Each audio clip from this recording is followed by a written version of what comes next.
গন্ডগোলে কি বলবেন, কি নিয়ে আপনারা? না, আইএসএফ তৃণমূলের গন্ডগোল বলবেন না, তৃণমূল গন্ডগোল করেছে আইএসএফ এর উপর। আজকে আমাদের আপনারা জানেন আমরা বাংলার বিধানসভায় বিভিন্ন জায়গায় বিভিন্ন অঞ্চলে আমরা রক্ত অর্পণ শিবির করছি। আমাদের পঞ্চায়েত নির্বাচনে যারা আমাদের খুন হয়েছিল, খুন তৃণমূল দুষ্কৃতীদের ছোড়া গুলিতে, শহীদ হাসানুজ্জামান, শহীদ মহিউদ্দিন, শহীদ রেজাউল গাজীদের স্মরণে আমাদের আজকে সেই মতো আমাদের ডোনারদেরকে নিয়ে আসছিল চিনেপুকুরে। ওখানে তৃণমূলের আশ্রিত দুষ্কৃতীরা তারা আক্রমণ করেছে আমাদের কর্মীকে, তারা এখন হসপিটালে নিয়ে গেছে। আমাদের এখানকার যারা দায়িত্বশীলেরা প্রশাসনের সাথে কথা বলেছে, প্রশাসন ব্যবস্থা গ্রহণ করবে বলে আশ্বস্ত করে জানিয়েছে। আমি এই জাস্ট শুনলাম, যদি না ব্যবস্থা গ্রহণ করে আমি তো পরবর্তী পাল্টা অভিযোগ করছে আপনাদের বিরুদ্ধে যে ওদের একটা প্রোগ্রাম ছিল সেখানে গিয়ে হামলা চালায় আইএসএফ। দেখুন, একটা কথা বলি, আজকে আমরা এখানে একটা মেগা ব্লাড ডোনেশন ক্যাম্প করছি। আমরা আমাদের প্রোগ্রাম ছেড়ে করতে পারি কোনোদিন?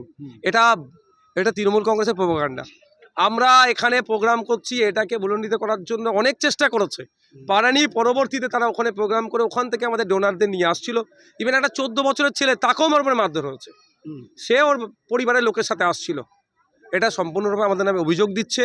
তো বাংলার মানুষ বুঝতে পারছে তৃণমূল কংগ্রেসের কালচারটা যে কোথায় গেছে। এক ইউনিট ব্লাড দিলে 4টে মানুষ উপকৃত হতে পারে। আজকে রক্তের অভাব পার ডে পশ্চিমবাংলায় 1800 থেকে 2000 ইউনিট রক্তের প্রয়োজন হয়, সরকার সেখানে ব্যবস্থা করতে পারে না। আমরা যারা চেষ্টা করছি, কিছু রক্তের ব্যবস্থা করছি, সেই প্রোগ্রামকে ভুলণ্ডিত করার চেষ্টা করছে। এটাকে আমরা মেনে নেব না, এটা আমরা শেষ দেখি ছাড়বো। আজকে সকালে পোলেরহাটে আমাদের কর্মীদের উপরে হামলা চালিয়েছে। এটা অভিষেক বাবু কিন্তু দায়িত্বভার নিতে হবে। অভিষেক বাবু বলার পর থেকে এখানে আরো হিংসা তৈরি হচ্ছে। আর দায়িত্ব কাকে দিয়েছে? একজন নটোরিয়াস ক্রিমিনাল মমতা ব্যানার্জি, যাকে বলছে তুই বোম বাঁধিস। তো অভিষেক বাবু আশা করছি নির্দেশ, এটা এই ধরনের হিংসা হবে না। তো অভিষেক বাবু যদি নির্দেশ না দেয়, তার দলের কর্মীদেরকেও সংযুক্ত থাকার কথাও অভিষেক বাবুর কাছে আমি বলবো।